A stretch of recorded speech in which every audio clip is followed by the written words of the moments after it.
প্রার্থীর নাম হচ্ছে নুনু ধর। বললাম নুনু ধর নির্বাচনে দাঁড়াইছে, দাঁড়াইছে। পত্রিকায় হেডলাইন নুনু খারাইছে। এইটা দেখা তো নুনু সেই খেপে গেল, পত্রিকা অফিসে ফোন দিয়ে সেই গালাগালি। পরের দিন হেডলাইন নুনু গরম হয়েছে। এইবার যে নুনু যে দাঁড়াইছে, ওর দলের সিনিয়র নেতা যে রানিং ভাইস চেয়ারম্যান, সে কিছুই জানে না।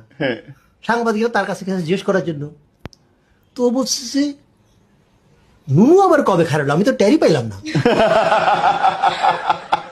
একই এলাকায় একই পদে একই দলের একজন মহিলা ভাইস চেয়ারম্যান দাঁড়াইছে, এর আবার নুনুরে দেখতেই পারে না। মহিলারা বিক্ষোভ মিছিল আই সেই করে মহিলারা আবার সাংবাদিকদের কাছে ওর বিরুদ্ধে অনেক কথা বলছে। পরের দিন হেডলাইন মহিলাদের সন্তুষ্ট করতে পারেনি নুনু। সাংবাদিক থেকে সাবধান।